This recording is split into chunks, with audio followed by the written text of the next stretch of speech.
Baik, terima kasih. Assalamualaikum warahmatullahi wabarakatuh.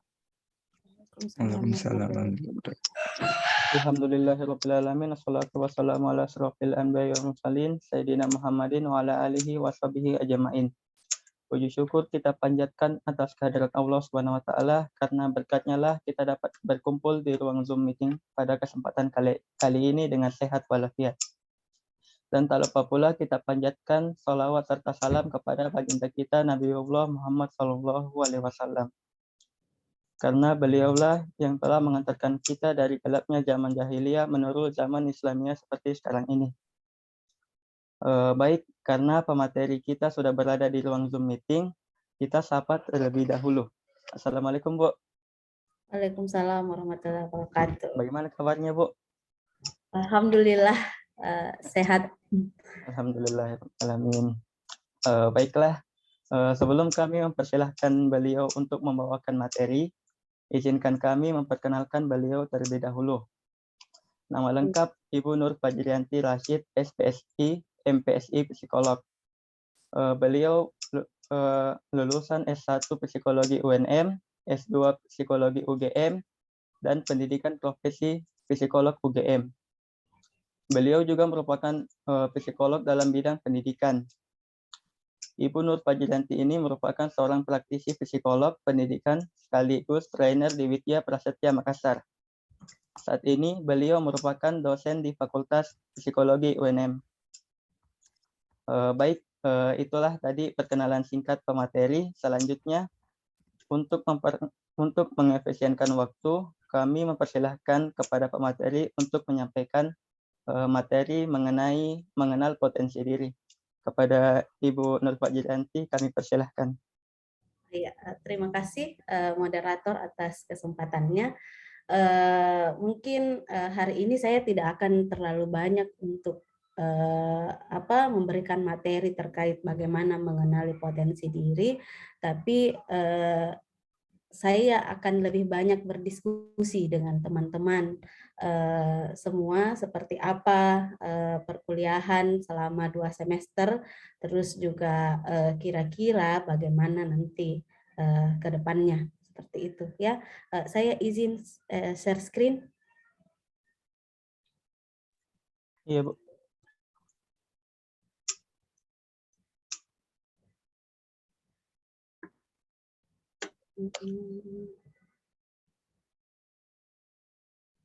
Sebenarnya ini materi dadakan juga yang saya bikin ya. Jadi di sela-sela kebetulan karena kuliah juga padat beberapa minggu ini, jadi saya mencoba untuk membuat materi sebisanya saya. Mohon maaf kalau misalnya materinya kurang lengkap, nanti kita lebih banyak untuk berdiskusi saja ya. Oke, sebelumnya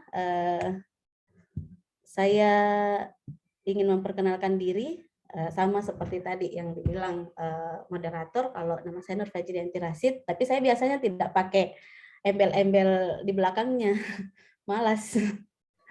Saya lahir di Sungguh Minasa 20 Juli 1990 di riwayat pendidikan Fakultas Psikologi UNM S1-nya dan Magister Psikologi Profesi UGM. Jadi saya mau memperbaiki moderator tadi, kalau misalnya di psikologi itu terbagi atas 2, Magister Sains dan Magister Profesi. Jadi sudah langsung sekaligus include kalau untuk mengambil profesinya sekalian. Seperti itu. Untuk riwayat pekerjaan, saya sekarang bergabung menjadi seorang pengajar di Fakultas Psikologi UNM, terus waktu S2 juga pernah menjadi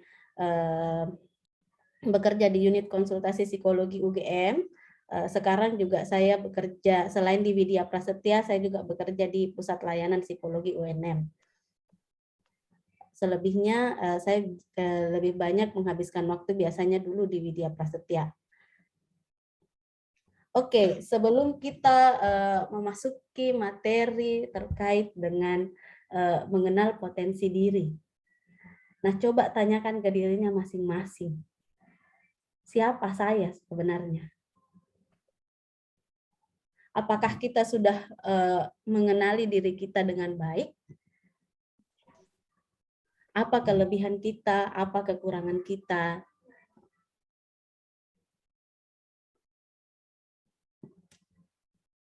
Nah, coba saya minta kalian untuk menuliskan kelebihan dan kekurangannya kalian di list. Nanti saya beri waktu 10 menit dan setelah itu minta tolong untuk 1 atau 2 orang menyebutkan apa kelebihan dan kekurangannya. Silahkan.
Coba difikirkan baik-baik kira-kira kelebihannya apa, kekurangan dari dirinya apa. Secara fisik, sifat.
Sudah?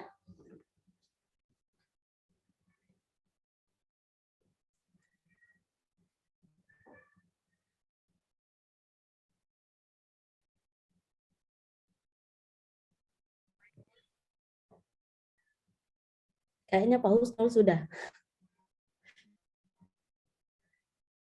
Sudah sih. Ya, Masa oke. saya. Iya, yang lain lah. Nanti terlalu ekstrim.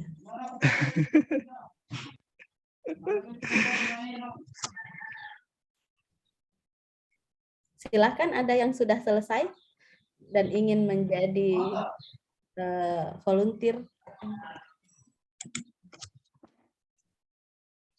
Ayo. Ayo, adakah yang mau jadi volunteer yang sudah tuliskan kelebihannya dan kekurangannya?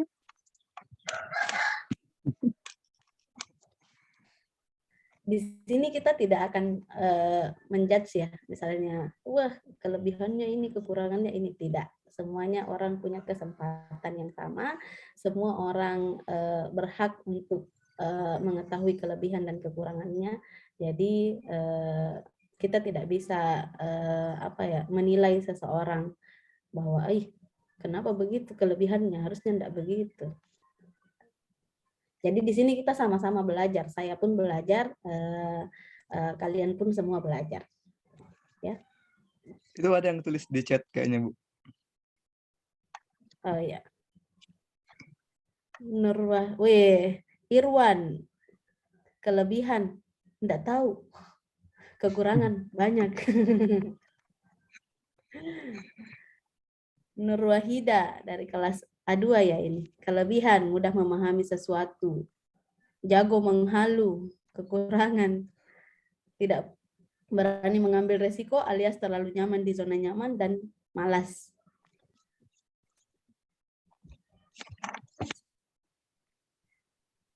Nah, ini yang menarik. Miftahul Jannah, kelebihannya tidak tahu.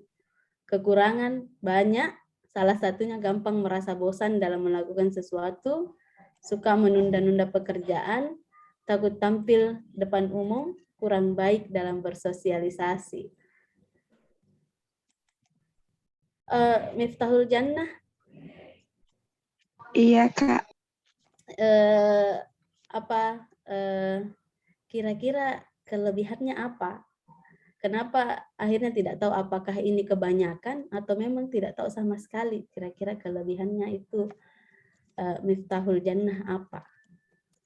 Sebenarnya itu kalau kelebihan Kak, kayak apa merasa Kak punya kelebihan di suatu tapi kayak mentok-mentok. Jadi bukan kayak kelebihan betul seperti contoh di dalam presentasi tiap bahasa Inggris, teman-teman saya suka memuji saya bahwa bahasa Inggris saya bagus, tapi saya merasa bahwa saya memiliki banyak kekurangan di bahasa Inggris.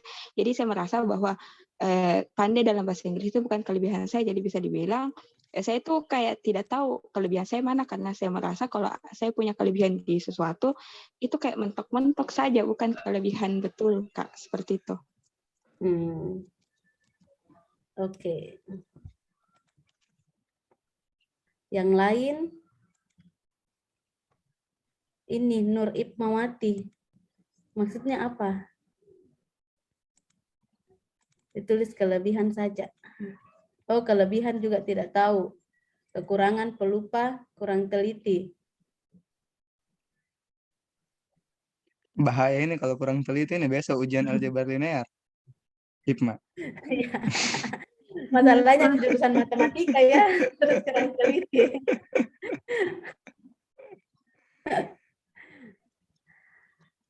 Oke. Apa yang kalian rasakan ketika saya pertama kali meminta kalian untuk menuliskan kelebihan dan kekurangan? Ada yang mau menjadi volunteer selain dikirim di grup chat? Supaya saya tidak berbicara sendiri ya.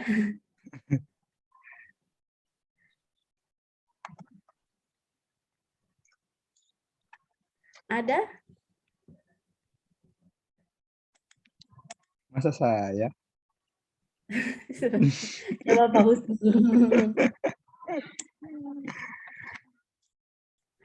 Ada yang mau jadi volunteer? Keponya ibu begitu tuh atau apakah? Boleh harus kepo. Bagaimana caranya tahu masalahnya orang kalau enggak kepo? Ini tadi tahu Ipma tadi buka mic. Ipma. Oh ya, silakan Ipma. Ya, kenapa? Tadi kita buka Apa mic. tadi yang dikatakan ketika saya meminta untuk menuliskan kelebihan dan kekurangannya? Yang dirasakan bingung, Bu. Karena sebelumnya enggak pernah berpikir untuk cari tahu mungkin. Bingung. Terus ini Miftahul Jannah juga bingung karena merasa belum mengenal diri sendiri lebih jauh. Lebih mengenal kekurangan, Bu, karena kalau kekurangan lebih ternotis dirasa. Makanya kalau untuk kelebihan bingung mau nulis apa. Oh iya. Iya. Memang selama ini ketika meminta untuk menuliskan kelebihan dan kekurangan, orang akan lebih sering untuk banyak menuliskan kekurangannya dibanding dengan kelebihannya. Karena merasa bahwa iya, kurangnya sama seperti yang Ipma tadi bilang, kalau misalnya kalau kekurangan itu lebih ternotis dibanding kelebihan. Seperti itu ya. Mungkin banyak yang merasa seperti siapa tadi? Miftahul Jannah yang merasa bahwa orang lain bisa melihat kelebihannya bahwa dia bisa berbahasa Inggris dengan baik, tetapi dia merasa bahwa kemampuannya mentok di situ-situ saja. Jadi merasa bahwa itu bukan kelebihan. Seperti itu, ya. Orang-orang jauh lebih mengenal kekurangannya dibanding kelebihannya. Kenapa? Karena biasanya banyak yang takut bahwa dia terlalu sombong kah ketika dia menuliskan kelebihannya, takut bahwa seperti yang Miftahul Jannah tadi bilang, kalau saya rasa itu bukan kelebihanku, seperti itu. Tapi sebenarnya orang lain bisa melihat bahwa tidak semua orang bisa presentasi bahasa Inggris dengan baik, dan itu merupakan salah satu kelebihan dari Miftahul Jannah. Nah, biasanya juga orang lebih banyak mengenal kekurangannya dibanding kelebihannya. Seperti itu. Apa artinya? Orang lebih banyak untuk melihat kekurangan dibanding potensi-potensi yang ada dalam dirinya, dibanding kelebihan-kelebihan yang ada dalam dirinya.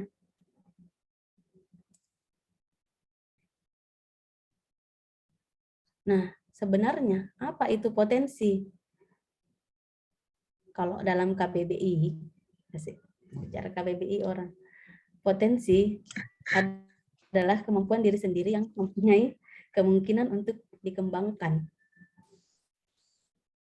Jadi ada sesuatu, potensi itu sesuatu yang terpendam yang bisa dikembangkan. Nah, bagaimana sebenarnya kita tahu potensi kita? Apa yang bisa kita lakukan? Nah, itu kita akan berbicara lebih jauh ke belakang, ya. Sampai sini ada yang mau bertanya? Kita diskusi saja ya. Jadi kalau misalnya ada yang mau mengajukan pertanyaan, silahkan langsung untuk raise hand. Moderator silahkan untuk diarahkan untuk bertanya. Baik, mungkin dari peserta TMSM ada yang ingin bertanya, bisa untuk mengaktifkan mic-nya ataupun menuliskannya di kolom chat. Langsung ya, bagus. Ya. Ayo Ya, adik-adik. supaya lebih interaktif.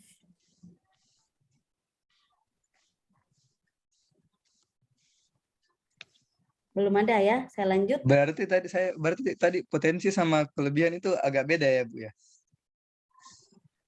Iya, bisa jadi seperti itu. Jadi sebenarnya kelebihan adalah bagaimana kita mengetahui sebenarnya apa yang baik untuk kita. Kalau potensi itu biasanya masih terpendam, yang kita sendiri memang tidak sadari itu, dan itu bisa dikembangkan sebenarnya. Kalau misalnya kelebihan itu sama seperti yang tadi Miftahul Jannah bilang, kalau misalnya belum bisa untuk dikembangkan seperti itu, kayak misalnya kemampuan bahasa Inggris itu, merasa bahwa dia tidak bisa mengembangkan itu, tapi sebenarnya kelebihannya adalah itu. Jadi kalau potensi adalah bagaimana itu mempunyai kemungkinan untuk dikembangkan lebih jauh, seperti itu.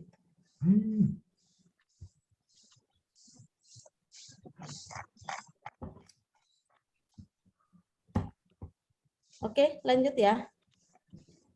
Nah, lebih jauh lagi, saya bilang ini, potensi adalah proses kreatif untuk memahami pengalaman kita, menemukan arah dan tujuan hidup, menetapkan tujuan, dan membuat rencana berdasarkan tujuan hidup. Jadi arahnya potensi, tujuan akhirnya potensi adalah bagaimana membuat rencana-rencana berdasarkan tujuan hidup. Cita-citanya apa? Terus langkah-langkahnya yang dia mau susun berdasarkan kelebihan dan kekurangannya itu apa? Jadi ketika misalnya kita tahu kelebihan dan kekurangan tak, ya misalnya, oh kelebihanku ini, berarti saya bisa melakukan hal-hal A, B, C, D dengan kelebihan itu. Nah, kekuranganku ini, bagaimana caranya saya bisa tutupi itu kekuranganku dengan untuk mencapai tujuan hidupnya, misalnya seperti itu. Ya, jadi misalnya saya sama seperti tadi, kekurangannya misalnya kurang teliti, tapi kuliah di matematika berarti dituntut untuk bisa lebih teliti. Apa yang bisa dia lakukan?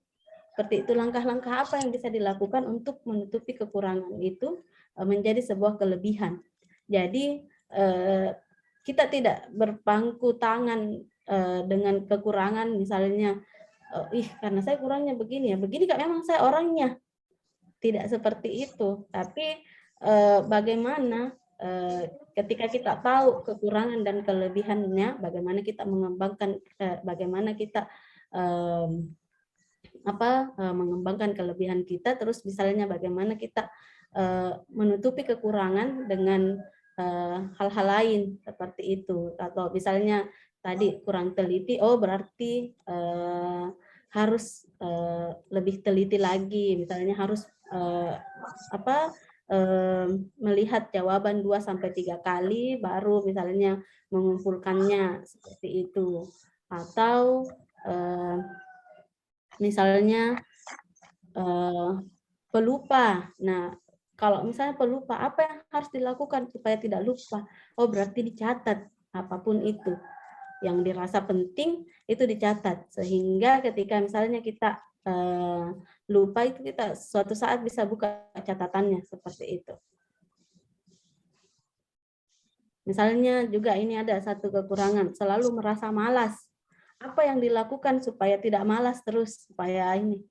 Berarti beraktivitas di kampus, mengikuti berkumpul dengan teman-teman yang memberikan semangat, bukan berkumpul dengan teman-teman yang juga merasa bahwa saya malas, seperti itu. Susah, misalnya merasa bahwa dirinya susah menerima pelajaran. Apa yang harus dilakukan untuk menutupi kekurangan itu?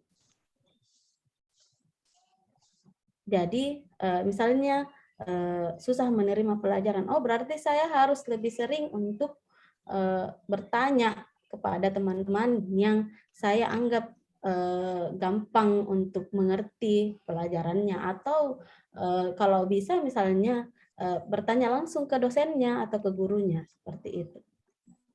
Jadi dengan kita mengetahui kenapa misalnya potensi diri ini erat kaitannya dengan kemampuan memahami diri sendiri, itu karena supaya kita bisa membuat rencana berdasarkan tujuan, goals-nya kita itu apa. Dalam kalian berkuliah ini pasti ada goals, tujuannya nanti ketika sudah selesai itu kalian mau jadi apa.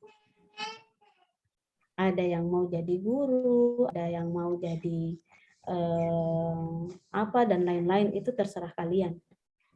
Seperti itu. Nah, sebelum kita melangkah lebih jauh lagi, saya tanya, kalian masuk ke jurusan matematika itu karena paksaan orang tua atau karena keinginan sendiri?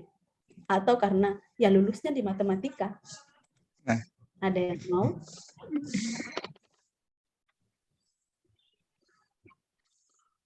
Jadi volunteer? Coba 1-2 orang. Keinginan sendiri. Fahira keinginan sendiri. Fahira keinginan sendiri. Kenapa Fahira? Oke, saya lanjut lagi pertanyaannya Fahirana. Kenapa Fahira memutuskan untuk kuliah di matematika? Karena suka sama matematika dan dari kecil selalu terbiasa dengan matematika. Oke, terima kasih Fahira jawabannya. Yang lain, ada yang lain?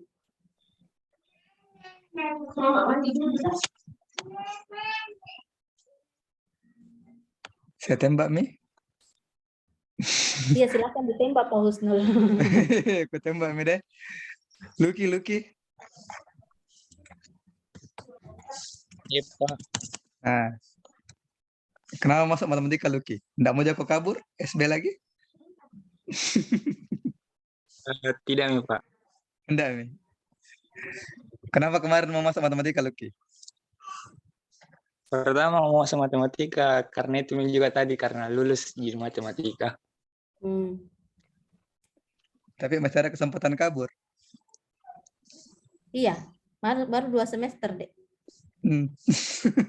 Wah, ada Pak Kaprod di sini. Maaf, Pak.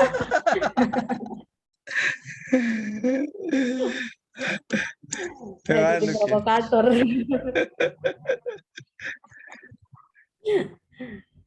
Jadi kenapa? Oh iya, tadi Lucky ya mengatakan bahwa ya karena lulusnya di matematika. Terus pertanyaan lebih lanjut, Lucky, apa yang Lucky rasakan setelah 2 semester berkuliah di matematika? Apakah merasa salah jurusan atau merasa bahwa ini saya banget nih matematika? Kalau yang saya rasakan, Bu, lebih dominan salah jurusan.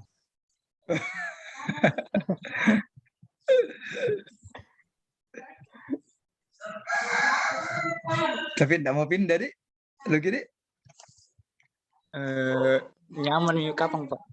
Oh, berarti ya nyaman nih. Nyamannya karena suasananya nyaman atau karena ada orang lain yang bikin nyaman di kampus, atau merasa bahwa oh iya, saya nyaman dengan matematika. Jangan karena faktor orang lain sih. Karena suasananya, Bu. Suasananya yang menyenangkan ya. Apalagi ada Pak Husnul. Wih, luar biasa. Pak Kaprodi pasti.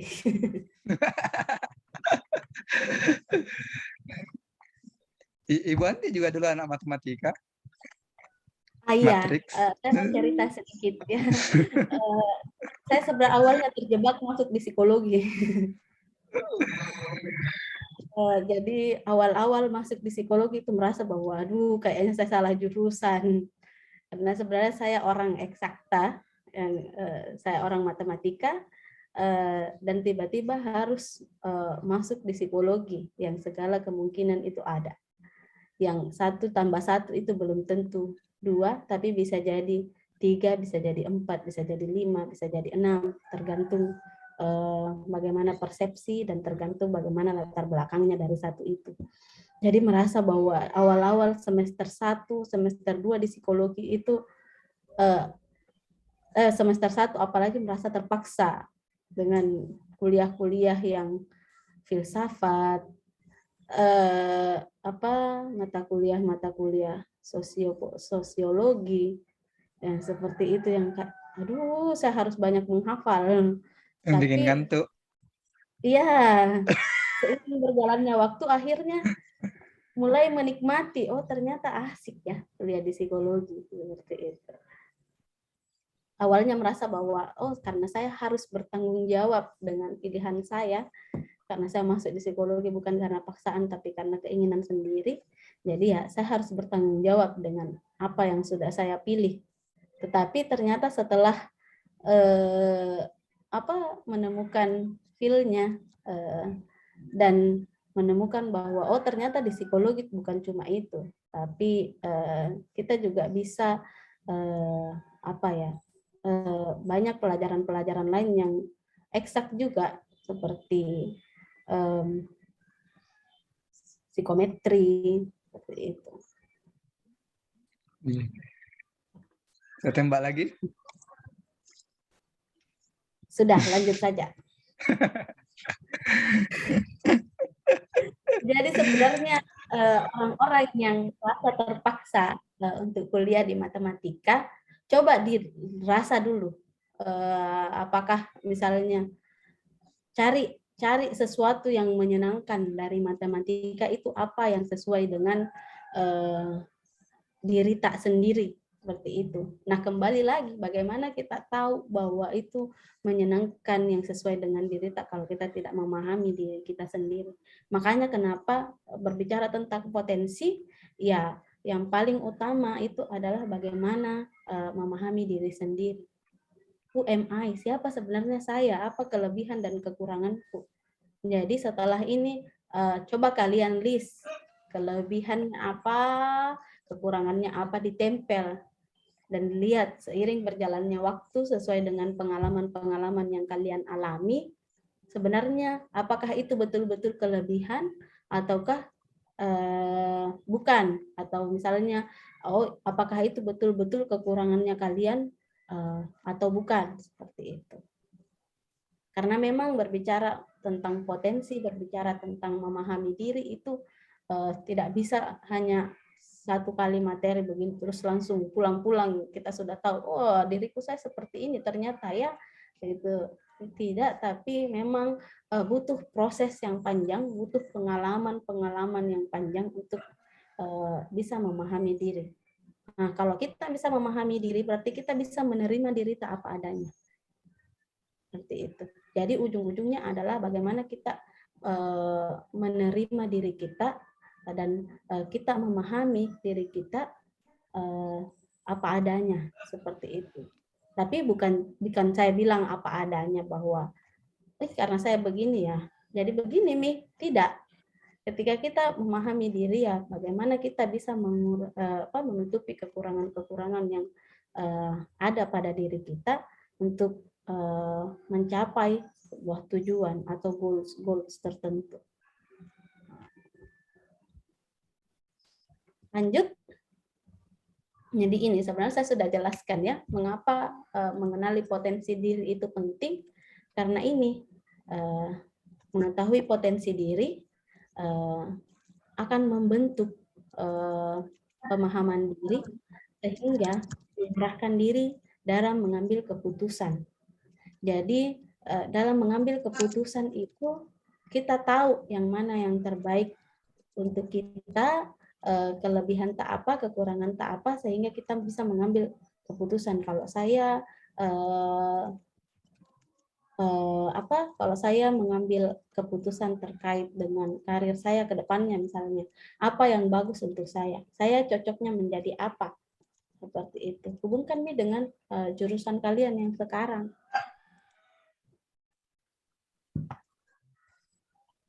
Ada Itu, yang kuliah, ya. Ya, lanjut lagi dulu. Misalnya ada yang kuliah di matematika, tapi tidak mau menjadi guru, padahal jurusannya adalah guru matematika. Itu bisa. Jadi cari apa keputusan-keputusan terbaik. Misalnya ada yang bilang, karena saya tidak cocok Kak mengajar, apa-apa segala macam. Itu coba digali, apakah betul-betul kalian tidak cocok mengajar atau cuma merasa bahwa tidak cocok untuk mengajar. Seperti itu ya.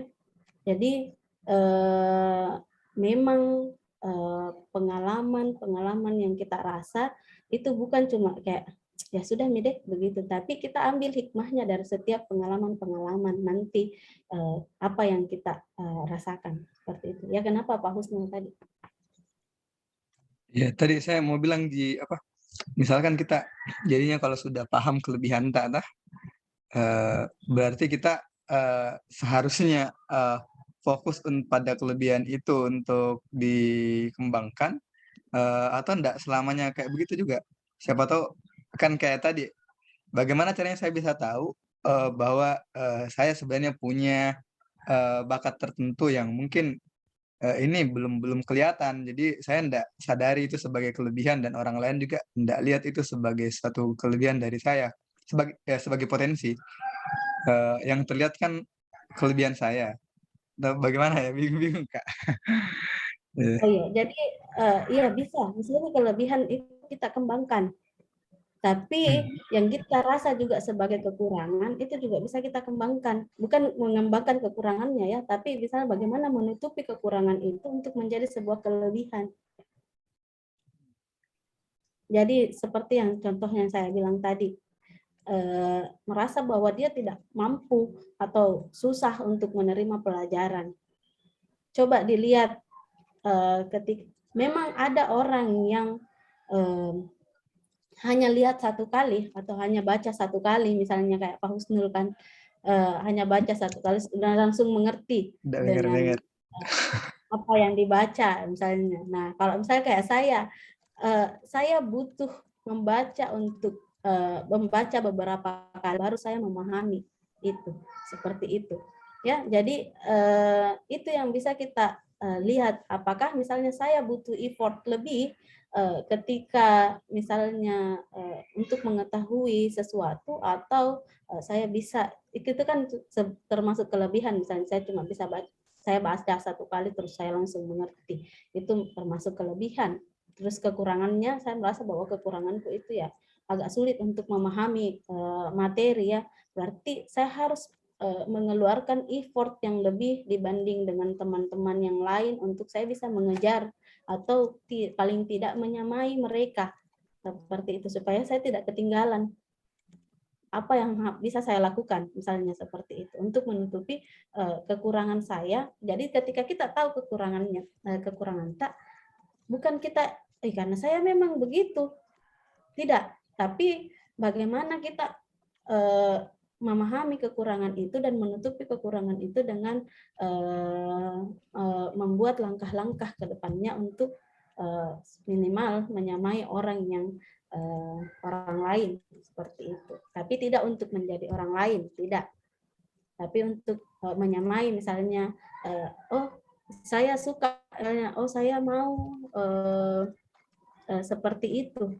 Bagaimana langkah-langkah yang didapat dengan kelebihan dan kekurangannya kita.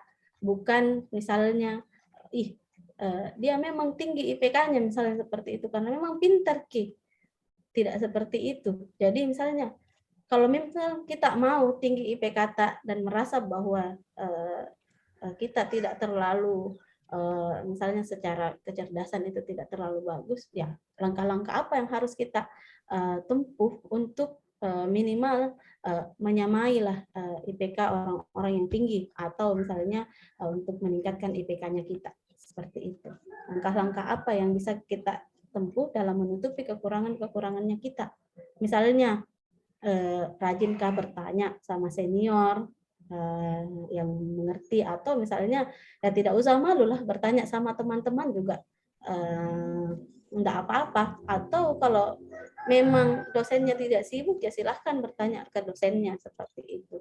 Atau misalnya ketika teman-teman lagi kuliah, dia bisa kuliah sambil jalan-jalan karena online, dan dia masih bisa mengerti materinya, ya kita tidak bisa untuk mengikuti ritmenya dia, seperti itu. Kita harus betul-betul di depan laptop, betul-betul mempersiapkan diri untuk kuliah betul-betul, sehingga kita bisa memahami materinya dengan baik, seperti itu. Ada teman saya dulu waktu kuliah S2, setiap kuliah dia tidur, tapi ketika giliran bertanya, dia bisa bertanya, dan itu pertanyaannya luar biasa, biasanya luar biasa sulit untuk dijawab. Seperti itu. Ya, memang ada orang yang mampu untuk seperti itu. Tapi ya kita lihat diri kita sendiri, apakah saya mampu untuk, kalau misalnya saya tidur, apakah saya bisa menerima pelajaran? Belum tentu saya bisa seperti dia. Misalnya dia kelihatan tidur, ya, sampai biasanya ngorok kecil-kecil, tapi dia bisa mengerti, dia bisa menyerap apa yang orang lain sampaikan.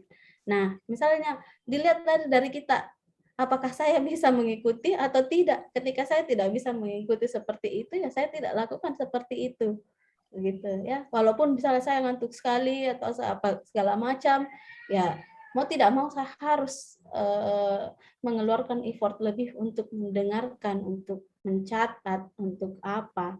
Misalnya saya akui, misalnya saya pelupa orangnya. Jadi apapun itu saya harus catat, sehingga saya tahu, oh iya, ini yang penting, ini yang tidak, seperti itu, ya. Ada kan biasa orang misalnya dosennya ketika menjelaskan dia tidak mencatat, tapi ngefoto slide-nya. Ya, ketika dia bisa mengerti dengan itu, ya enggak masalah. Tapi ya ketika kembali lagi ke diri kita, apakah dengan cukup dengan kita hanya memfoto, dengan kita hanya melihat slide yang cuma poin-poin, kita sudah bisa memahami itu atau tidak? Kalau misalnya kita rasa bahwa kita tidak bisa seperti itu, ya berarti mau tidak mau kita harus mencatat kita harus banyak mencatat, kita harus meminta materinya dosen seperti itu, ya.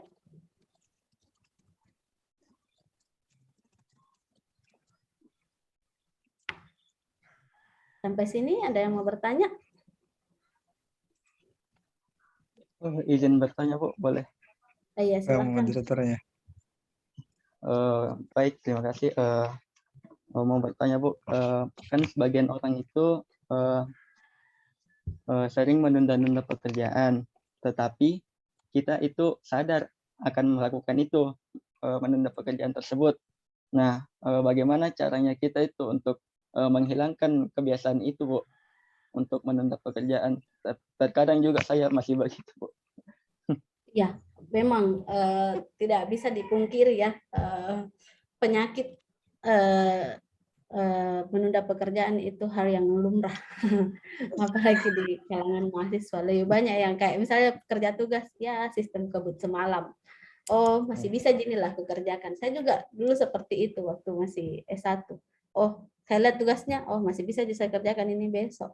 Ternyata saya sadari setelahnya itu bahwa ketika saya mengerjakan dalam sistem kebut semalam, itu tidak maksimal dibandingkan dengan saya mengerjakan ketika saya mengerjakan dengan durasi yang panjang, misalnya seperti itu. Saya bisa untuk lebih memahami materinya, saya bisa untuk lebih banyak untuk mencari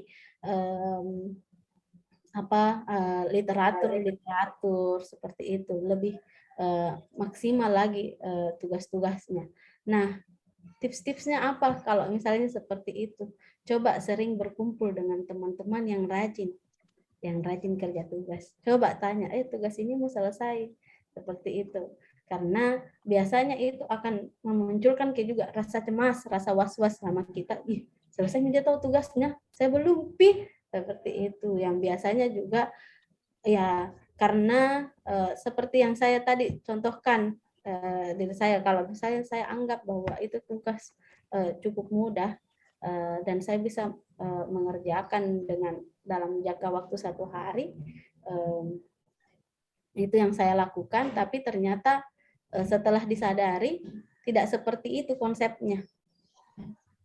Jadi coba rajin-rajin berkumpul dengan teman-teman yang rajin.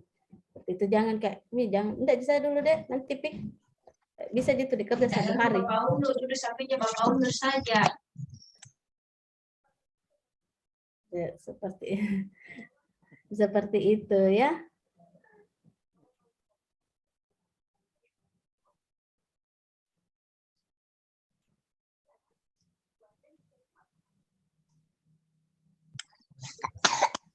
Oke, lanjut. Jadi ada indikator yang membentuk potensi diri. Nah, kalau dari Sugiharso, Sugiono, dan teman-temannya, yang pertama itu suka belajar dan mau melihat kekurangan dirinya. Sama seperti yang saya jelaskan dari tadi, kalau misalnya kita selalu ingin belajar bukan cuma belajar di kelas, tapi belajar pengalaman juga itu bisa menjadi sebuah pelajaran. Memiliki sikap yang luas, yang kedua, jadi tidak menutup diri, misalnya kayak, udah deh malas Kak deh, saya memang orangnya introvert, tidak. Seperti itu. Tapi ya bagaimana kita bisa bergaul dengan orang-orang, tidak melihat apa latar belakangnya. Misalnya kayak, jangan deh sama dia, tidak bagus. Ini, coba lihat sisi positifnya. Berani melakukan perubahan untuk perbaikan. Jadi ketika kita tahu kekurangannya kita, ya, seperti saya jelaskan tadi, coba kita perbaiki. Bagaimana caranya kita menutupi kekurangan-kekurangan itu untuk menjadi sebuah kelebihan. Tidak menyalahkan orang lain maupun keadaan. Jadi ketika misalnya terbentur dengan satu masalah, tidak menyalahkan orang lain. Coba deh dipikir selama ini. Bagaimana? Biasanya kita itu ketika misalnya menghadapi masalah atau misalnya tugasnya saja terlambat masuk. Biasanya kita bilang, ih ngapa nih dosen striknya nih, nggak bisanya mina terima tugas tak, padahal cuma terlambat 1 menit. Padahal kan sebenarnya ya aturan tetap aturan yang harus ditegakkan. Sudah kesepakatan bersama kan, kalau misalnya waktu pengumpulan tugas harus jam 15 teng. Berarti ya kalian kalau bisa mengumpulkan tugas sebelum jam 15 teng, seperti itu. Setelah itu ya tidak ada urusan sebenarnya. Atau yang lain-lain. Terus memiliki sikap yang tulus, bertanggung jawab dengan pilihannya. Apa yang sudah kita pilih, misalnya kita masuk jurusan matematika, berarti kalian harus bertanggung jawab dengan apa yang sudah kalian pilih. Bertanggung jawab dalam arti bukan hanya sekedar menyelesaikan kuliah, tapi bagaimana kalian menyelesaikan kuliah dengan baik dan bisa aktif di dalamnya. Menerima kritik dan saran dari luar. Jadi kalau misalnya ada teman yang kau tuh orangnya seperti ini, coba dilihat, oh betulan kakak saya seperti itu. Kalau betulan, oh iya terima kasih kritiknya, coba perbaiki diri. Misalnya berjiwa optimis dan tidak mudah putus asa. Jadi ketika misalnya terbentur terhadap satu masalah, ya bilang saja, oh mungkin ada apa kurangnya, lihat kekurangannya. Oh misalnya kayak ketika dapat nilai B atau nilai C, lihat selama ini belajarnya seperti apa, apakah sudah maksimal atau tidak, tugas-tugasnya seperti apa, apakah sudah maksimal atau tidak, seperti itu, dilihat semuanya.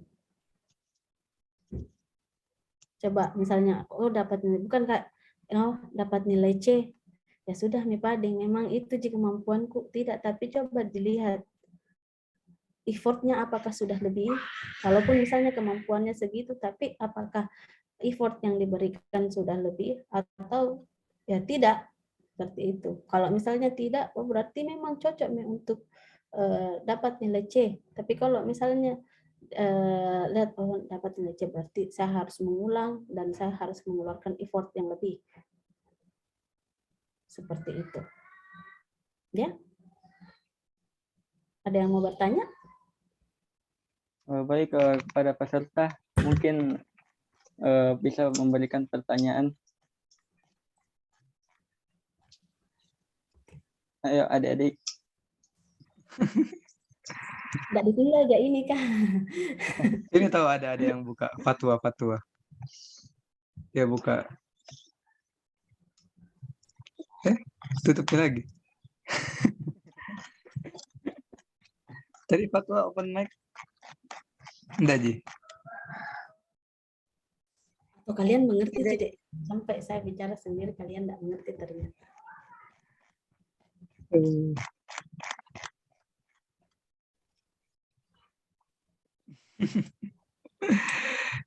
Oke, kalau tidak ada saya lanjut ya.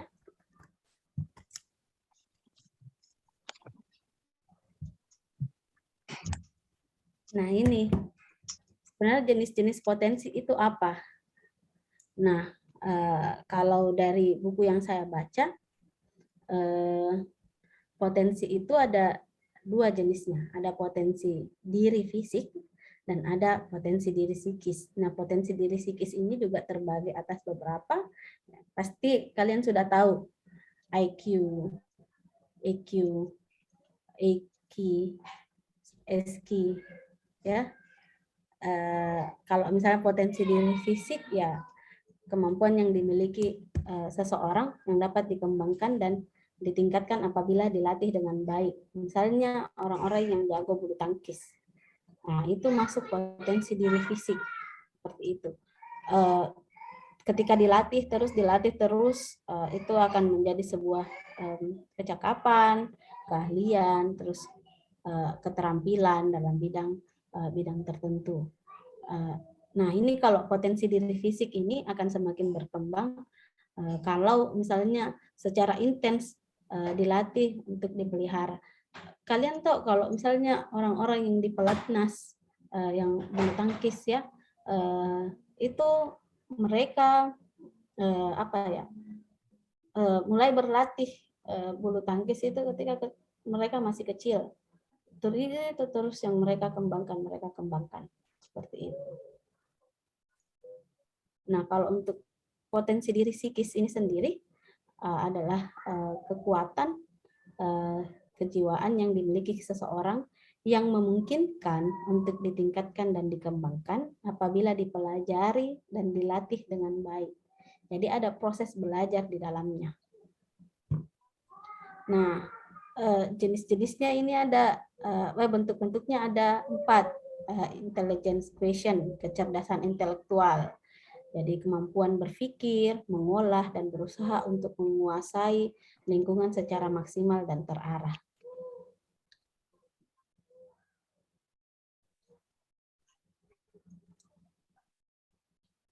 Jadi ada beberapa kecerdasan dalam IQ itu sendiri. Ada kecerdasan visual, bagaimana dia menggambar, seperti itu. Ada kan yang orang lebih jago gambar, kecerdasan verbal, linguistik, dan kecerdasan lain-lain. Kecerdasan dalam bermusik juga itu masuk, seperti itu. Nah, kalau untuk emotional quotient, jadi kecerdasan emosi adalah bagaimana mengendalikan, mengenali, dan menata perasaan diri sendiri dan orang lain. Jadi kalau kita tahu bahwa misalnya kita mudah tersinggung orangnya, jadi ya jangan nih dekat-dekat dengan orang yang terlalu ceplos-ceplos, misalnya seperti itu. Membatasi pergaulan dengan orang-orang yang seperti itu, supaya kita tahu, tidak sakit hati misalnya dengan orang lain, seperti, atau kalau misalnya ketika sakit hati, apa yang bisa kita lakukan untuk mengendalikan emosi kita, seperti itu. Ketika kita misalnya emosi terhadap orang lain, apa yang bisa kita lakukan? Apakah mengunggah di sosial media dengan memberikan menyebarluaskan misalnya di sosial media, atau seperti apa yang bisa kita lakukan, seperti itu. Terus juga kita bisa berempati kalau emotional quotient.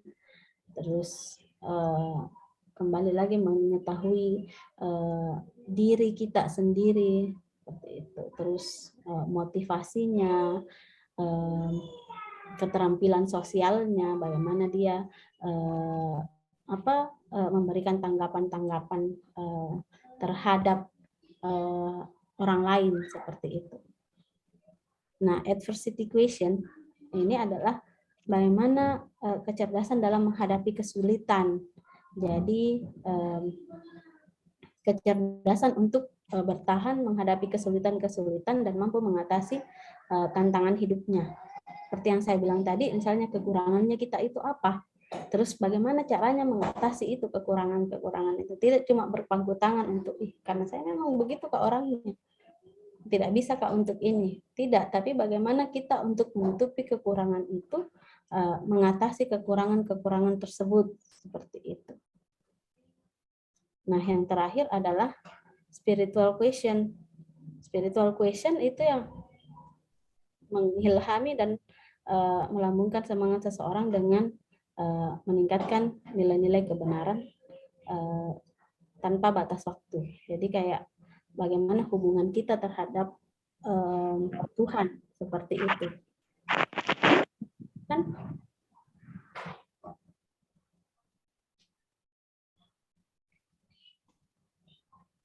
Ada yang open mic?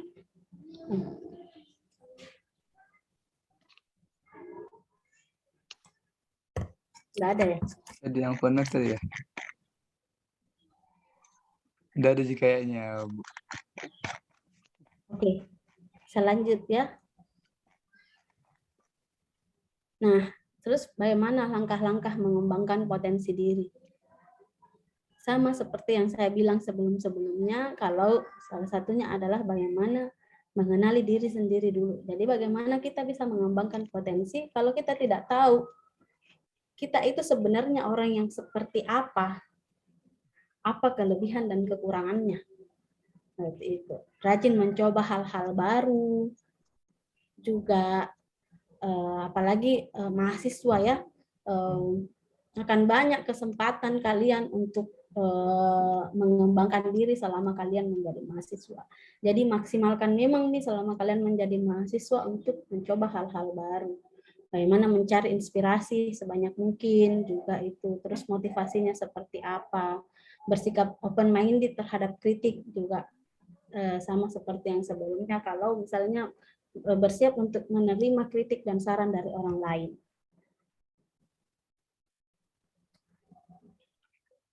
Nah ini apa yang bisa dilakukan mahasiswa untuk menggali potensi dirinya.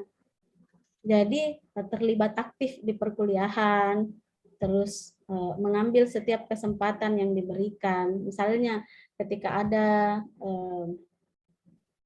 teman atau dosen yang coba ikut ini, coba ikut itu. Berarti orang-orang tersebut bisa melihat bahwa sebenarnya kita mampu. Karena tidak akan ditawari kalau misalnya dosen itu orang-orang itu tahu bahwa kita tidak mampu untuk di situ. Akan ditawari ketika orang bisa lihat potensinya kita, oh dia mampu untuk mengikuti itu. Terus terlibat aktif dalam kegiatan kampus. Ya, seperti yang tadi sebelumnya dijelaskan Pak Husnul, kalau misalnya semester 3 dan seterusnya kalian sudah bisa untuk mengikuti organisasi-organisasi mahasiswa mungkin ya. Jadi ya coba aktif dalam kegiatan-kegiatan kampus, kepanitiaan kah, atau misalnya mengikuti organisasi yang ada di kampus. Coba dilihat, misalnya kalian cocoknya itu organisasi dalam apa, seperti itu. Atau bisa jadi misalnya kalian ya ikut nih semuanya. Misalnya kalau ada yang butuh kepanitiaan ikut, coba lihat di dalamnya seperti apa. Bandingkan dengan diri kalian, apakah kalian bisa untuk masuk di situ atau tidak, apakah kalian cocok dengan budaya dari organisasi tersebut atau tidak. Nah, menjadi bagian dari lembaga-lembaga mahasiswa. Jadi menjadi bagian dari lembaga-lembaga mahasiswa itu juga bisa untuk akhirnya kita tahu lebih jauh diri kita. Kita tahu, oh kelebihannya saya seperti ini, kekurangannya saya seperti ini. Terus menjalin relasi juga dengan orang lain. Jadi sebaiknya memang selama berkuliah jangan jadi mahasiswa kupu-kupu, kuliah pulang, tapi coba mengembangkan diri di kampus lebih banyak lagi, aktif terlibat dalam kegiatan kampus, terus juga mencoba setiap kesempatan-kesempatan yang ada di kampus, misalnya mengikuti pertukaran mahasiswa kah, mengikuti perlombaan apa, dan itu membuka diri kita lebih, kita bisa memahami diri kita sendiri seperti itu. Oke, sudah selesai slide-nya. Sampai sini ada yang mau ditanyakan? Saya stop share ya. Baik, kepada peserta TMSM mungkin bisa bertanya dengan mengaktifkan mic-nya supaya terjadi interaktif antara kita. Iya, pas Adik-adik punya jadi malu-malu. Iya. Ini ada yang mau bertanya. Iya, jadi kalian jangan malu-malu ya. Silahkan, Miftahul Janni. Kak, terima kasih atas kesempatannya. Perkenalkan, nama saya Miftahul Janna dari Prodi Pendidikan Matematika ICP Angkatan 2021. Jadi Kak, di sini saya ingin bertanya. Tadi saya sempat mention kalau salah satu kekurangan saya itu adalah gampang merasa bosan dalam melakukan sesuatu.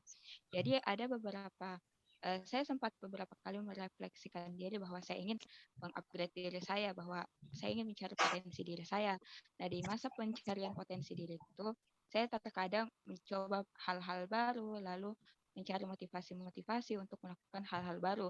Tapi di proses pencarian itu atau di proses pencarian belajar dengan hal-hal baru itu, saya biasanya merasa bosan dalam melakukan itu. Jadi ya kembali lagi saya tidak melanjutkan apa yang saya kerjakan tadi. Jadi pertanyaan saya, apakah kalau kita sudah berada di titik bosan itu, apakah hal itu betul-betul potensi diri kita? Karena kayak tidak ada motivasi untuk melanjutkan, Kak. Terus kalaupun sebenarnya itu potensi diri kita, terus kita merasa bosan, apa kira-kira solusi yang bisa kita lakukan agar kita tetap dapat melanjutkan hal-hal tersebut, Kak? Seperti itu. Oke, terima kasih ya. Langsung saja saya jawab supaya interaktif. Jadi, ketika misalnya kita melakukan sesuatu, merasa bahwa itu sudah potensi kita, dan ternyata kita bosan, itu bukan potensi. Kalau misalnya betul-betul itu potensi kita, bakat kita itu, kita tidak akan bosan. Kita akan terus mempelajari, belajar terus-menerus hal tersebut. Seperti itu, tidak akan membuat bosan, Niki. Jadi ketika misalnya potensiku adalah mau untuk belajar, misalnya seperti itu, tidak akan bosan untuk belajar, tidak akan bosan untuk membaca. Mungkin coba tips-tipsnya adalah misalnya ketika bosan, coba cari suasana baru.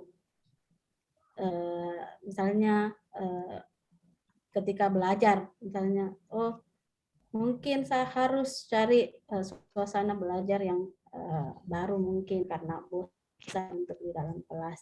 Jadi coba melakukan hal-hal baru yang berhubungan dengan itu, misalnya mencari tempat baru, ataukah berkumpul dengan orang-orang yang baru tapi masih sejalan dengan itu. Ketika misalnya memang betul-betul bosan, berarti itu memang bukan potensi. Karena kalau potensi itu kita tidak akan bosan, akan terus belajar seperti itu untuk melakukan hal. Terasa menyenangkan, Ki, ketika misalnya itu betul-betul potensi kita, akan menyenangkan kita lakukan hal tersebut. Atau coba berhenti sejenak dulu terus lanjutkan lagi. Kalau misalnya masih tetap bosan, berarti memang bukan potensi. Tapi kalau misalnya beristirahat sejenak terus melanjutkan, dan itu menjadi sesuatu yang lebih menyenangkan, ataupun sesuatu yang menyenangkan, ya berarti itu potensi. Dan memang biasanya hanya butuh istirahat sejenak, seperti itu, hanya butuh rehat sejenak. Tapi jangan sampai keenakan rehatnya, seperti itu ya.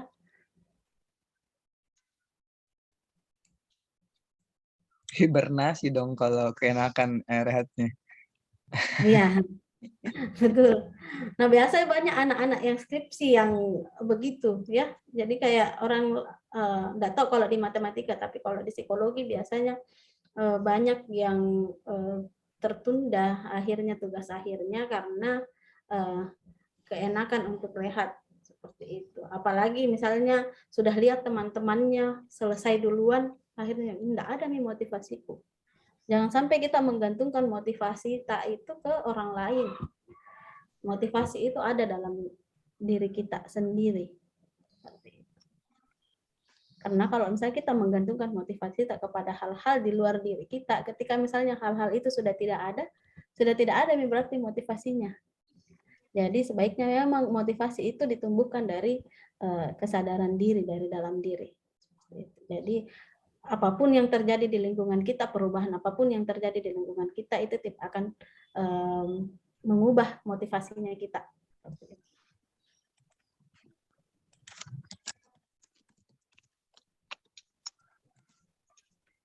Berarti itu memang Bu, potensi itu berarti by nature ya? Iya. Tapi berarti ada juga sebenarnya bakat itu bisa jadi bawaan, bisa jadi juga dari hasil proses belajar. Tapi ketika misalnya kita belajar dan itu terasa menyenangkan, atau misalnya kita merasa bahwa saya gampang Kak untuk belajar, itu berarti itu memang merupakan bakat. Misalnya seperti ini, ada orang yang IQ-nya tinggi, tapi kenapa misalnya prestasinya itu tidak bagus? Nah, itu bisa dilihat juga belajarnya seperti apa, proses belajarnya seperti apa, motivasinya bagaimana. Terus juga bakat kan juga bisa dilihat dari proses belajarnya. Jadi ada orang biasanya IQ-nya rendah, tapi tes bakatnya itu tinggi. Tes IQ-nya misalnya IQ-nya biasa-biasa, tapi ternyata ketika misalnya tes bakat matematika itu tinggi sekali. Tes bakat misalnya yang berhubungan dengan keteknikan itu tinggi. Nah, itu bisa jadi itu memang bakatnya. Jadi ketika itu diasah akan terus berkembang seperti itu. Nah, mungkin IQ itu kan potensi kecerdasan, ya. Jadi secara keseluruhan yang dia lihat, tidak cuma di satu sisi, tapi secara keseluruhan, kecerdasan verbal, kecerdasan matematika, penalaran, analisa sintesa, nah, itu kan semua dilihat.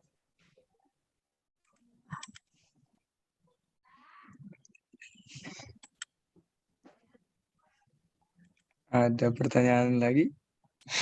Saya Pak, izin bertanya. Siapa nih? Silakan.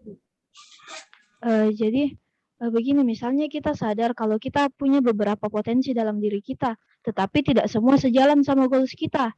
Misalnya potensi pertama itu terkait alat musik, terus yang kedua itu matematika, dan yang sejalan sama goals kita kan matematika. Sedangkan kita bukan tipe orang yang bisa fokus sama dua hal, jadi harus pilih salah satu mana mau dikembangkan. Jadi apakah semua potensi itu tidak perlu memang dikembangkan, atau ada cara lain supaya bisa dikembangkan keduanya, yang potensi terkait sama goal sama potensi yang memang kita senangi? Oke, ya, pertanyaan yang sangat bagus sekali. Jadi bagaimana caranya supaya bisa berjalan beriringan potensi yang disenangi dan potensi yang kita jalani sekarang? Ya, bisa jadi misalnya Ipma suka main musik misalnya seperti itu, terus sekarang kan potensinya di bidang matematika dan itu sesuai dengan jurusannya. Nah, kalau misalnya coba deh bikin misalnya menciptakan sesuatu yang baru dengan dua potensi itu kan bisa digabungkan.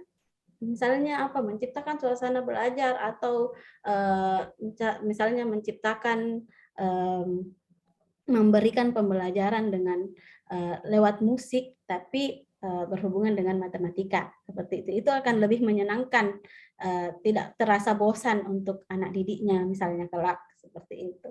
Misalnya membuat lagu berdasarkan rumus-rumus matematika itu kan juga bisa, misalnya seperti itu. Itu coba bisa dikembangkan sejalan. Coba dilihat sebenarnya seperti apa kalau misalnya di sejalan ke itu semuanya seperti itu.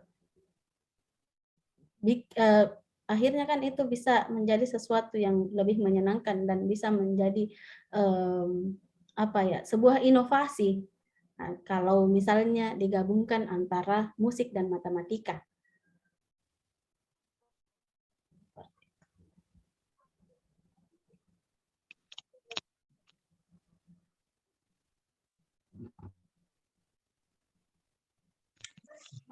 Ayo, ada lagi?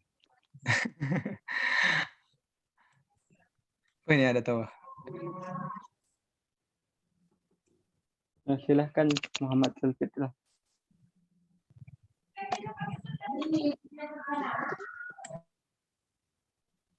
Baik, bismillah. Terima kasih atas kesempatannya. tadi sempat disinggung hal-hal yang untuk menggali potensi diri, yaitu salah satunya mencoba hal-hal yang baru. Namun bagaimana kalau saya ingin fokus ke dalam satu hal seperti itu, supaya saya hebat di dalam hal itu atau bidang itu? Bukankah ini berkontradiksi? Bagaimana kalau kita terlalu banyak mencoba hal-hal yang baru, namun nanti di ujungnya kita kebingungan yang mana potensi kita seperti itu. Jadi pertanyaan saya, apakah betul untuk kalau kita fokus ke dalam satu hal atau bidang, itu juga termasuk ke dalam menggali potensi diri seperti itu? Untuk yang kedua, pertanyaan saya yang kedua, mengenali diri sendiri, seperti apakah betul bahwa potensi kita ini lebih mudah dilihat oleh orang lain dibandingkan diri kita sendiri? Karena kadang teman-teman kita itu lebih mudah menilai kita seperti itu, bahkan tanpa diminta mereka menilai kita sendiri seperti itu, Kak. Bu.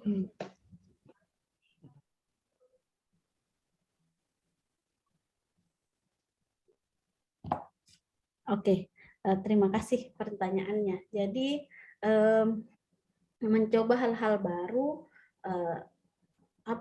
fokus dalam satu hal itu sebenarnya tidak menjadi alasan untuk mencoba hal-hal baru. Seperti itu. Mencoba hal-hal baru bukan hanya misalnya begini ya, ketika kalian fokus untuk belajar matematika, jangan cuma belajar tok yang kalian lakukan, tapi coba untuk belajar hal-hal baru, misalnya menjadi panitia di kepanitiaan kampus, misalnya seperti itu, mengikuti organisasi-organisasi kampus.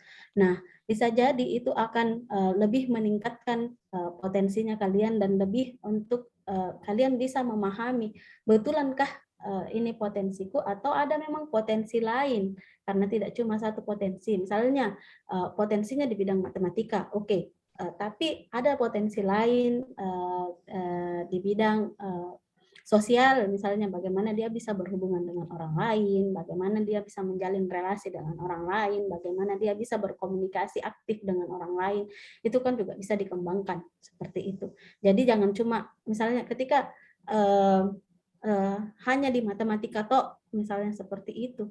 Tapi ketika kerja tidak hanya menuntut untuk di bidang matematika, tapi kita juga dituntut untuk bisa berhubungan dengan orang lain, menjalin komunikasi orang lain, menjalin relasi dengan orang lain, seperti itu. Kita juga suatu saat dituntut untuk misalnya menjalin komunikasi dengan orang lain, bagaimana kita bisa berkomunikasi dengan orang tersebut, seperti itu. Jadi mencoba hal-hal baru itu tidak akan menutup potensi kita, tapi akan membuka potensi-potensi lain yang sebenarnya kita miliki, seperti itu. Tapi jangan sampai kalian juga meninggalkan potensi yang sebelumnya, seperti itu. Jadi kan itu semua bisa berjalan beriringan, bagaimana kalian bisa memanage waktunya. Nah, itu juga akhirnya jadi pembelajaran untuk kalian ketika misalnya banyak kegiatan di kampus, di satu sisi juga banyak tugas-tugas di kampus, bagaimana kalian harus bertanggung jawab terhadap itu semua. Jadi bagaimana manajemen waktunya. Nah, itu juga kan bisa menjadi pelatihan untuk kalian terkait dengan manajemen waktu, seperti itu. Bagaimana kalian bisa mengatur waktu antara tugas-tugas di kampus dan tugas-tugas kepanitiaan, seperti itu. Nah, untuk yang pertanyaan kedua, coba Muhammad Zulkifli, kenapa, siapa tahu mau menanggapi atau seperti apa, Dek?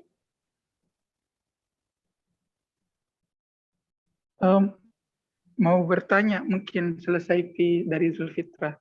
Oh iya, oke, selesai paling. Nah, jadi misalnya apakah betul potensi diri kita itu mudah dinilai dari orang lain? Coba kita bercermin sama diri kita. Biasanya memang kita akan lebih mudah untuk menilai orang lain dibanding dengan menilai diri sendiri. Coba saya misalnya begini ya.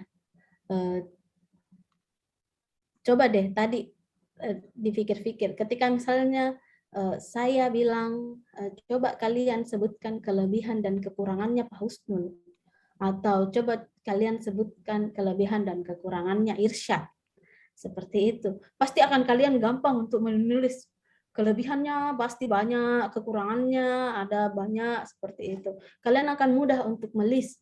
Tapi ketika kalian diminta untuk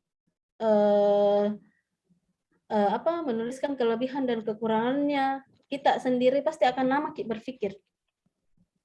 Apa Dik kelebihanku?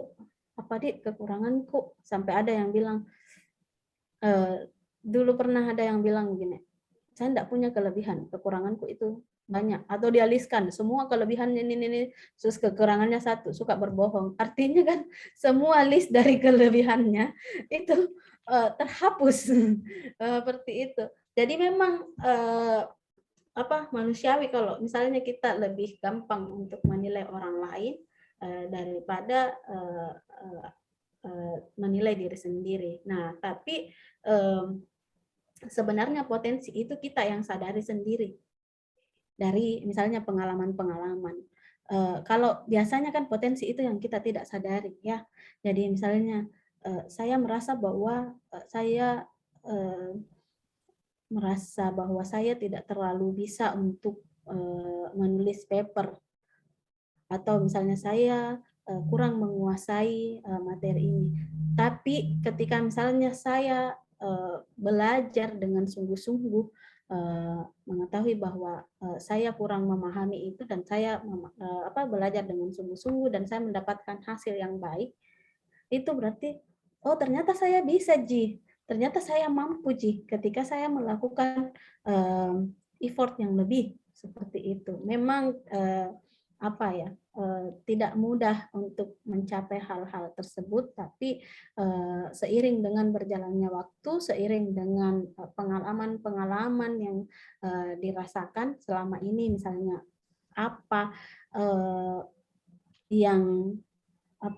sesuatu yang kita anggap tidak mudah, tetapi ternyata itu bisa kita lakukan seperti itu. Coba dilihat kembali ke diri kita sendiri. Misalnya kalau ada orang yang menilai, kau itu seperti ini. Coba dipikir, apakah seperti itu betulan atau tidak, begitu ya. Jadi karena orang akan gampang menilai seseorang, tapi sebenarnya kita tidak tahu isi hatinya orang itu seperti apa. Jadi biasanya kan kalau dalam psikologi ada yang namanya faking good dan faking bad. Jadi bagaimana kita menampilkan citra diri kita ke orang lain. Apakah kita mau dilihat baik atau mau dilihat buruk, seperti itu.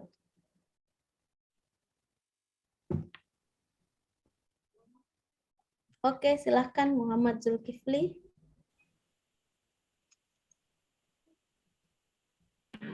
Ya, bismillah, terima kasih atas kesempatannya. Jadi izin bertanya.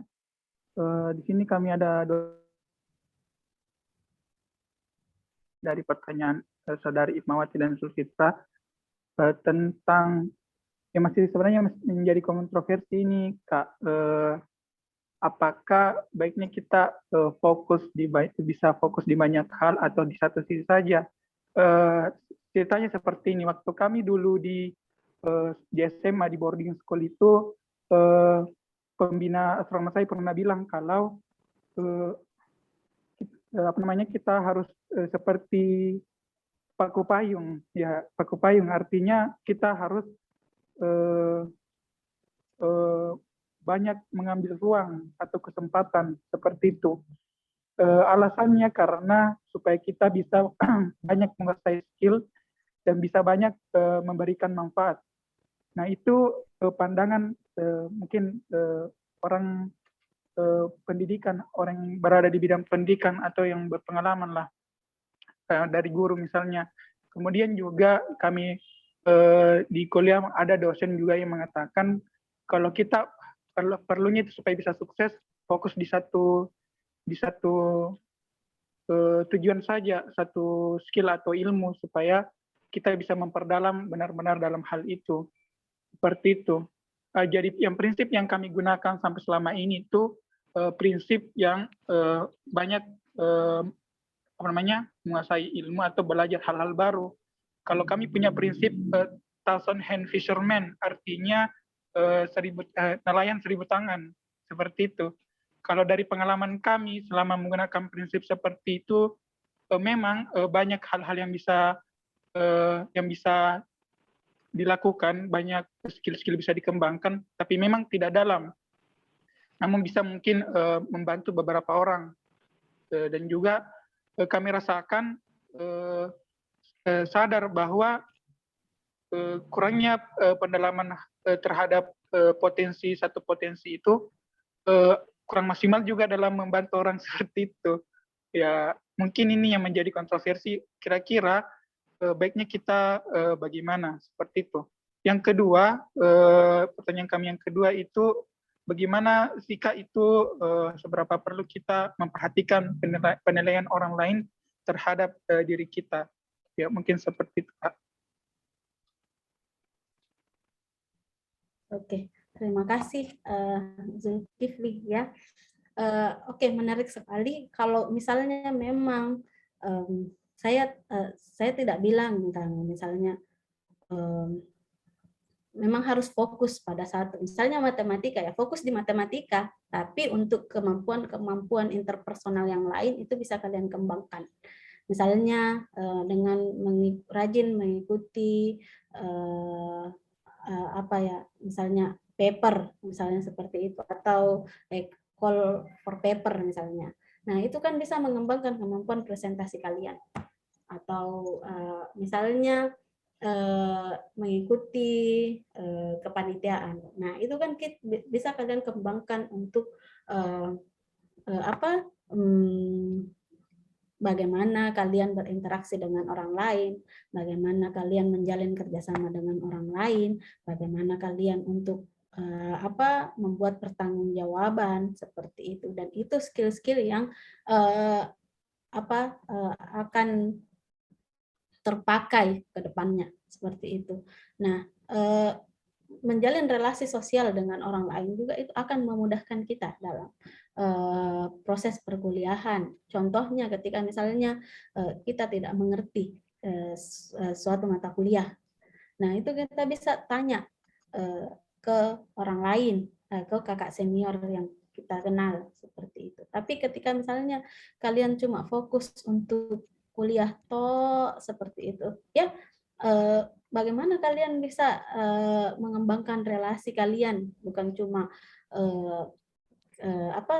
tidak hanya di dalam kelasnya kalian sendiri seperti itu. Terus nah juga seberapa penting penilaian orang lain itu terhadap kita. Ya, penting, tapi harus juga bisa menilai sendiri diri kita.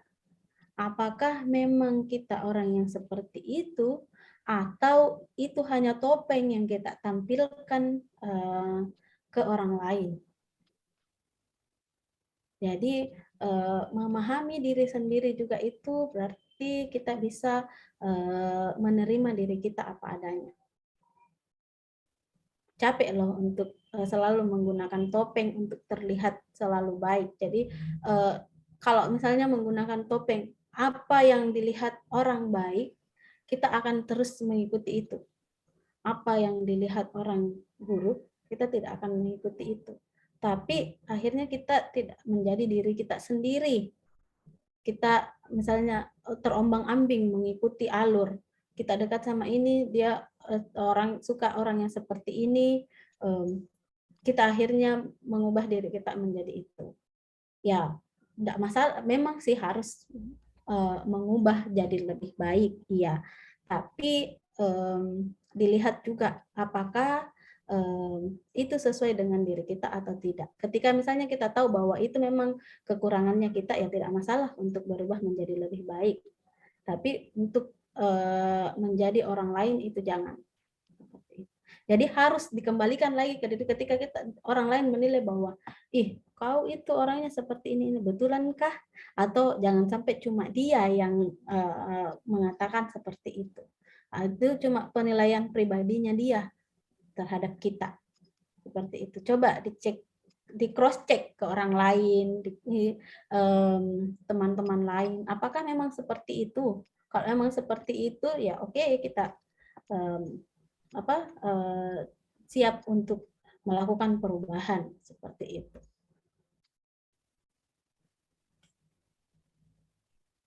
Nah, ini ada pertanyaannya dari siapa? Rivaldi. Saya jawab di sini, Rivaldina. Kebetulan saya di chat. Izin bertanya, Kak. Kakak jadi mengatakan bahwa kita senang melakukan sesuatu, maka itu merupakan potensi. Namun yang saya alami ada satu mata kuliah yang jika beda dosen yang mengajar, beda juga rasanya, Kak. Dimana kalau Pak X yang mengajar, saya pribadi merasa senang dengan pelajaran dan lebih mudah dipahami. Sedangkan jika Pak Y yang mengajar, materi itu kurang mudah dipahami dan selalu merasa bosan. Jadi apakah dapat disimpulkan bahwa mata kuliah tersebut merupakan bagian dari potensi diri saya? Oh, kalau saya itu bukan. Karena kalau misalnya mata kuliah tersebut itu menjadi potensi diri kita, tidak peduli dosennya mau seperti apa, bagaimana cara mengajarnya, menyenangkankah, tidak menyenangkankah, membosankankah, atau misalnya ini kita akan tetap mudah untuk memahami itu dan tidak merasa bosan. Jadi tidak memandang bahwa siapa dosennya, tapi itu pelajarannya. Seperti itu. Kalau misalnya beda dosen, berarti itu beda juga pemahamannya, berarti itu bukan. Seperti itu. Berarti dosen X ini pintar untuk bagaimana memahamkan murid-muridnya. Seperti itu.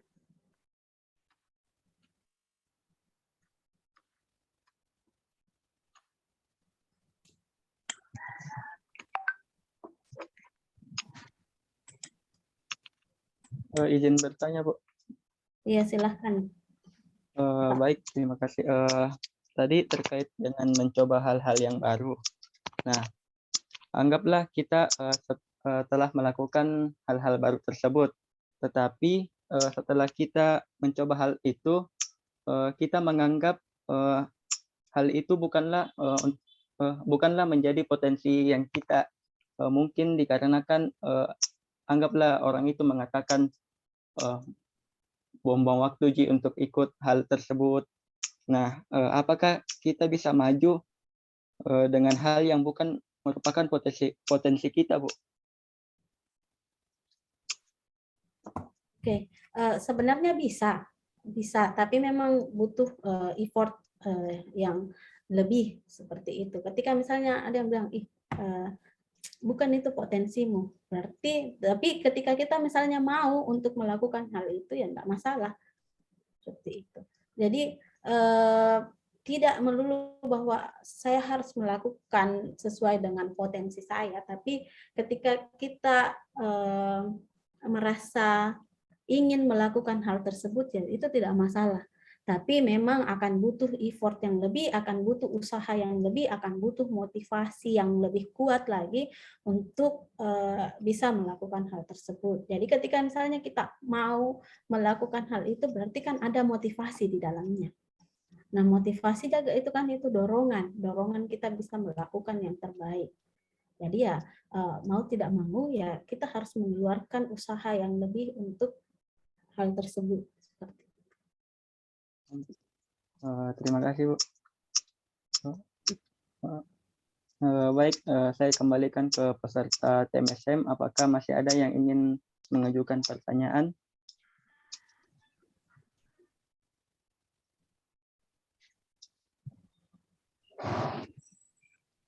Baik, Putri Ayu Akilah dari kelas C. Saya persilahkan. Baik, terima kasih Kak. langsung saja pertanyaan saya adalah bagaimana caranya kita untuk menghilangkan statement buruk tentang kalau kita ingin mencoba hal yang baru. Misalnya kita beranggapan bahwa tidak usah mengikuti hal kegiatan ini karena tidak ada untungnya. Kenapa saya harus ikut ini? Kenapa saya tidak lebih memperdalam saja apa yang saya miliki sekarang, begitu? Bagaimana cara kita menghilangkan statement-statement buruk terhadap kalau kita ingin mencoba hal-hal yang baru? Oh iya, nah itu biasanya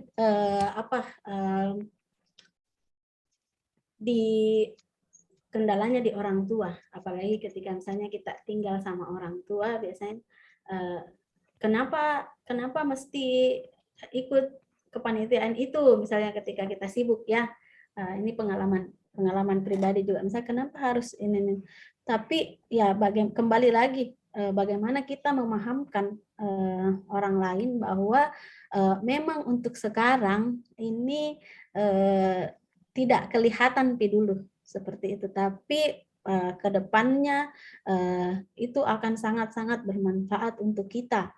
Jadi kalau saya dulu bilang, dengan saya ikut organisasi, saya akhirnya banyak relasi di fakultas-fakultas lain. Terus akhirnya itu membantu proses kuliahku. Jadi ketika misalnya kalau di psikologi kan ada yang namanya mata kuliah eksperimen, dan itu kita harus mengambil testi, istilahnya testi ya, dari orang lain, misalnya dari fakultas-fakultas lain. Nah, itulah gunanya kita berlembaga, biasanya seperti itu, meminta tolong, besok tidak ada waktu tak Kak, atau misalnya kosong waktu tak, kebetulan ini saya meminta tolong untuk jadi testiku seperti ini. Dan itu sangat-sangat bermanfaat. Beda dengan misalnya teman-teman saya yang betul-betul tidak mengikuti lembaga-lembaga di kampus seperti itu. Kesulitan akhirnya ketika mencari seorang testi, akhirnya minta tolong nih ke temannya. Masih ada temanmu Anti, saya dulu seperti itu, masih ada temanmu yang bisa kira-kira untuk jadi testiku seperti itu. Nah, itu yang harus kita pahamkan sebenarnya ke orang tua, bahwa mungkin dari nilai itu tidak kelihatan, tapi untuk skill-skill yang lain itu akan kelihatan seperti itu, dan itu bisa membantu proses kuliah saya ke depannya. Nah, apalagi misalnya kalian harus perlihatkan adalah tetap bertanggung jawab dengan pilihannya kalian, dengan tugas utamanya kalian, misalnya sebagai seorang mahasiswa, tetap bertanggung jawab untuk mengumpulkan tugas tepat pada waktunya, tetap bertanggung jawab untuk mengikuti ujian, tetap bertanggung jawab untuk memperoleh nilai yang maksimal, seperti itu. Jangan sampai kegiatan-kegiatan yang banyak itu akhirnya membuat kalian keteteran. Di sini pentingnya adalah bagaimana kalian bisa memanage waktu, karena memanage waktu ketika misalnya kuliah itu akan sangat-sangat bermanfaat ketika kalian kerja nanti. Bagaimana kalian bisa menyeimbangkan antara pekerjaan, keluarga, dan hubungan sosialnya kalian dengan teman-teman, seperti itu.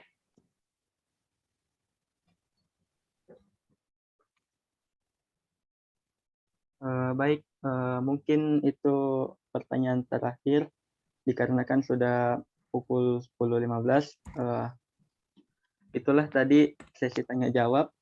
Kami ucapkan kepada pemateri syukron jazakallah khair, dan kepada seluruh peserta TMSM. Baik, agenda selanjutnya itu penyerahan sertifikat kepada pemateri.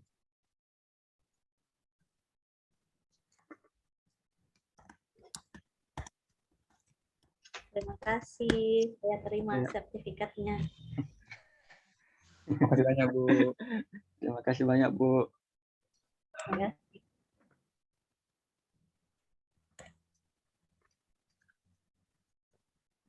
Karena berakhirnya seluruh rangkaian TMSM kali ini, maka berakhir pula tugas saya menjadi moderator.